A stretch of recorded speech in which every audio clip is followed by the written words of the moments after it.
दोस्तों ये है ट्राइशियम सिरप। आज के वीडियो में हम इसी ट्राइशियम सिरप के बारे में जानेंगे पूरी जानकारी।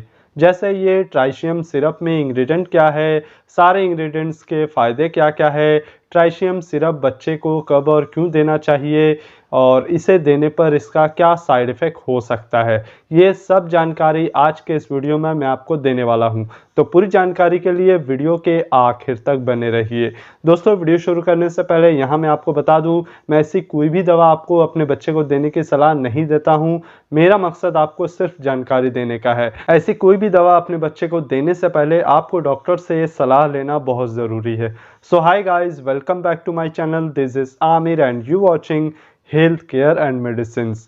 दोस्तों ट्राइशियम सिरप के बारे में जानने के लिए आइए जानते हैं सबसे पहले इसमें मौजूद इंग्रेडिएंट के बारे में। दोस्तों ट्राइशियम सिरप में कैल्शियम, फास्फोरस, मैग्नीशियम, जिंक और विटामिन D3 मौजूद है। सबसे पहले जानते हैं कैल्शियम के बारे में। दोस्तों कैल्शियम के बारे में जाने तो कैल्शियम जो एक मिनरल है और हमारे शरीर के लिए, खासकर बच्चों के लिए ये बहुत ही ज़रूरी होता है। इसकी कमी होने पर सबसे ज़्यादा असर हड्डियों पर पड़ता है और कैल्शियम की कमी के कारण ओस्टियोपोरोसिस का खतरा बढ़ जाता है। ओस्टियोपोरोसिस मतलब हड्डियों और दांतों का कमज़ोर हो जाना, इतना कमज़ोर हो जाना कि ज़रा सी चोट लगने पर फ्रैक्चर होना। ऐसी समस्याओं से बचाता है कैल्शियम और हमारी हड्डियां और दांत कैल्शियम से ही बने होते हैं, कैल्शियम और फास्फोरस से ही बना होता है। इसलिए कैल्शियम की कमी होने पर हड्डियों और दांत दोनों कमज़ोर पड़ जाते हैं। कैल्शियम की कमी होने पर मसल्स में ऐंठन की भी प्रॉब्लम हो सकती है। इसके अलावा कैल्शियम की कमी होने पर बच्चों में हीमोग्लोबिन की कमी भी देखी जा सकती है और कैल्शियम की कमी होने पर कभी कभी नींद ना आना या फिर मूड का अपसेट रहना या चिड़चिड़ा मूड रहने जैसी समस्या जो बच्चों में अक्सर देखी जाती है, ये भी कैल्शियम की कमी के कारण ही हो सकता है। इसके अलावा ट्राइशियम सिरप में है फास्फोरस। फास्फोरस जो हमारे दांतों के लिए और खासकर बच्चों के दांतों और हड्डियों के लिए बहुत ही ज़रूरी होता है। ये हड्डियों को और दांतों को कमज़ोर होने से बचाता है। बोन और टीथ इसी फास्फोरस से बना होता है। फास्फोरस भी एक मिनरल है और हड्डियों के लिए बहुत ही ज़रूरी होता है। इसके अलावा फास्फोरस शरीर में प्रोटीन बनाने का भी काम करता है। इसके अलावा बच्चे की ग्रोथ में भी मदद करता है फास्फोरस। फास्फोरस लेने से दिमाग भी तेज होता है। इसके अलावा एनर्जी प्रोड्यूस भी करता है फास्फोरस। फास्फोरस की कमी होने पर शरीर में एनर्जी की कमी देखी जा सकती है। दोस्तों आइए आगे बढ़ते हैं और जानते हैं ट्राइशियम सिरप का तीसरा इंग्रेडिएंट मैग्नीशियम के बारे में। तो मैग्नीशियम पूरी बॉडी में पाया जाने वाला मिनरल है। शरीर के हर कोशिकाओं में ये मौजूद होता है और अपना काम करता रहता है। पूरे शरीर का 60% मैग्नीशियम हमारे हड्डियों में होता है, बाकी का मसल्स, टिश्यूज और ब्लड में पाया जाता है। मैग्नीशियम खाने को एनर्जी में बदलने में मदद करता है और अमाइनो एसिड से नए प्रोटीन बनाने में मदद करता है, जिससे बच्चों में ग्रोथ होती है और बच्चों का वजन बढ़ता है। इसके अलावा मसल्स को रिलैक्स करने में भी मदद करता है, न्यूरोट्रांसमीटर को रेगुलेट करने में भी मदद करता है, जिसकी वजह से हमारा दिमाग अलर्ट रहता है और हमारे सोचने समझने की क्षमता में वृद्धि होती है। इसके अलावा नर्व सिस्टम को भी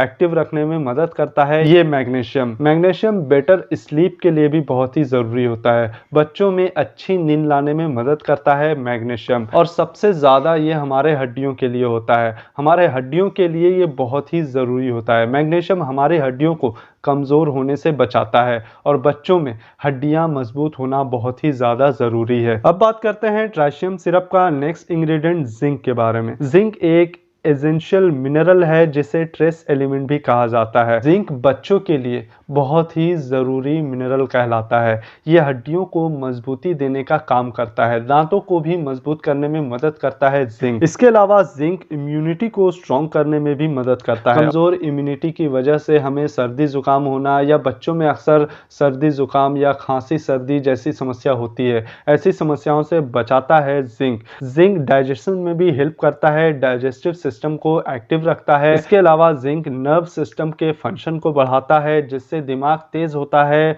और इम्यून सेल्स के डेवलपमेंट और ग्रोथ में भी मदद करता है। जिंक मेटाबॉलिज्म के प्रोसेस में भी मदद करता है, जिससे बच्चे की सेहत में सुधार होती है। इसके अलावा जिंक बॉडी ग्रोथ में भी मदद करता है। जिंक सेल्स को डिवाइड करने का भी काम करता है, जिससे बच्चों के शरीर के डेवलपमेंट में मदद मिलती है और बच्चे का ग्रोथ अच्छे से हो पाता है। दोस्तों अब आइए बात करते हैं विटामिन D3 के बारे में। विटामिन D3 का काम होता है कैल्शियम और फास्फोरस को एब्जॉर्ब करना। अगर शरीर में विटामिन D3 की कमी हो जाए तो कैल्शियम और फास्फोरस अपना काम अच्छे से नहीं कर पाएगा और कैल्शियम का जो भी फायदा हमें मिल रहा है और फास्फोरस का जो भी फायदा जो मैंने अभी आपको बताया वो सारे फायदे नहीं मिल पाएंगे। इसके अलावा विटामिन D3 हड्डियों के लिए और दांतों के लिए बहुत ही ज़रूरी होता है। इसके अलावा विटामिन D3 मसल्स को स्ट्रॉन्ग करने में मदद करता है, इम्यून सिस्टम को स्ट्रॉन्ग करता है, मूड को इन्हेंस करता है। बच्चों में चिड़चिड़ापन या तनाव देखने को जो मिलता है, ऐसी समस्याओं में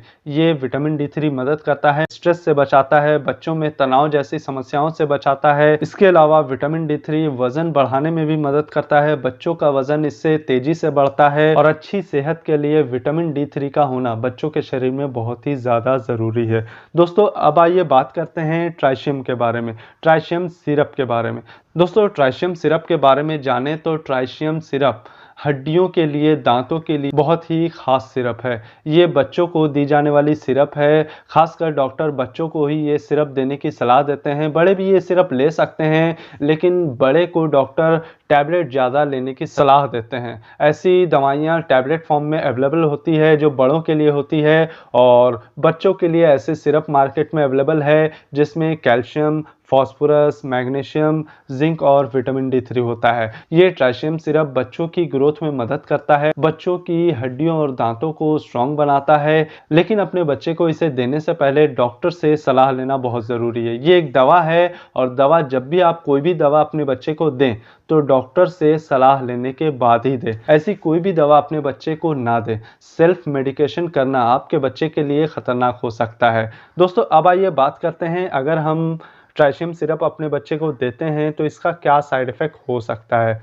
दोस्तों ट्राइशियम सिरप देने पर अलग अलग तरह का एलर्जिक रिएक्शन या साइड इफ़ेक्ट हो सकता है। जैसे ट्राइशियम सिरप देने पर बच्चों में पेट दर्द जैसी समस्या होना या उल्टी जैसा लगना, नौजिया होना या कभी कभी उल्टी होना, पेट का अपसेट होना, भूख में कमी देखने को मिलना, मूड का चेंज होना या कमज़ोरी जैसा लगना, थका थका सा महसूस होना, हड्डियों में या मसल्स में दर्द रहना जैसी समस्या हो सकती है। ऐसी समस्याएं अगर आपके बच्चे को दिखाई देती है और आप ट्राइशियम सिरप देते हैं तो तुरंत ट्राइशियम सिरप देना बंद कर दें और अपने डॉक्टर के पास जाएं। दोस्तों वैसे तो ट्राइशियम सिरप का ज़्यादा कोई साइड इफ़ेक्ट नहीं है, लेकिन कभी कभी किसी बच्चे को या किसी को ऐसी साइड इफ़ेक्ट देखने को मिलती है। तो दोस्तों ये तो था ट्राइशियम सिरप के बारे में जानकारी। आपको मेरी ये जानकारी कैसी लगी प्लीज़ कमेंट करके ज़रूर बताएं। वीडियो अच्छी लगी हो तो लाइक करिए, शेयर करिए और चैनल को सब्सक्राइब ज़रूर करिए। तो मिलते हैं अगले वीडियो में, तब तक के लिए